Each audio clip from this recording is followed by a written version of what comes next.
ការពីវីដេអូមុនអ្នកទាំងអស់គ្នាបានរៀនជាមួយទីឈើតែតងទៅនឹងពាក្យមួយចំនួនតែតងទៅនឹង personal data ព័ត៌មានផ្ទាល់ខ្លួនអញ្ចឹងថ្ងៃនេះយើងនឹងមករៀនតែតងទៅនឹងពាក្យមួយចំនួនទៀតដែលយើងយកទៅប្រើប្រាស់តែតងទៅនឹង personal data របស់យើងហ្នឹងអូខេអញ្ចឹងឥឡូវយើងទៅរៀនអានទាំងអស់គ្នាពាក្យទី1នេះគឺយើងអានថា nationality មានន័យថាសញ្ជាតិនឹងឲ្យយើងសញ្ជាតិខ្មែរដាក់ខ្មែរមកយើងសញ្ជាតិអាមេរិកាំងនិងអាមេរិកាំងមកអូខេទី2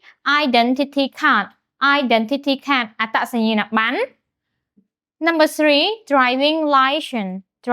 license មានន័យថាប័ណ្ណបើកបរ Number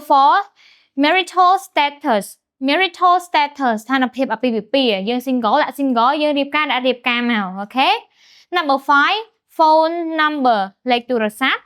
Number 6 religion សាសនាអូខេអញ្ចឹងពាក្យតាក់ទងទៅនឹង personal data របស់យើងគឺមានតែប៉ុណ្្នឹងទេហើយចំពោះកិច្ចការផ្ទះគឺជាចង់ឲ្យអ្នកទាំងអស់គ្នាហ្នឹងហើយយកពាក្យទាំងអស់ហ្នឹងទៅរៀនអានហើយបន្ទាប់មកធ្វើការបំពេញមកថាអូខេតាក់ទងទៅនឹងព័ត៌មានតខ្លួនមកអ្នកទាំងអស់គ្នាថាតើអ្នកទាំងអស់គ្នាសញ្ជាតិអីគេអត្តសញ្ញាណប័ណ្ណបែបម៉េច driving license បែបម៉េចអញ្ចឹងទៅប៉ុន្តែបើថាពីនេះអត់ចង់ប្រាប់ teacher ក៏បានដែរអីទេហ្នឹងហើយយើងគ្រាន់តែធ្វើកន្លែងណាដែលយើងអាចធ្វើបានមកអូខេចុះវីដេអូរបស់យើងគឺមានតែប៉ុណ្្នឹងទេហើយបើចង់ចេះពាក្យបានកាន់តែច្រើនតាមដានវីដេអូ teacher បានជាប់ហើយមួយទៀតចុះឈ្មោះចូលរៀននៅសាលា Startup Language អូខេបាយបាយ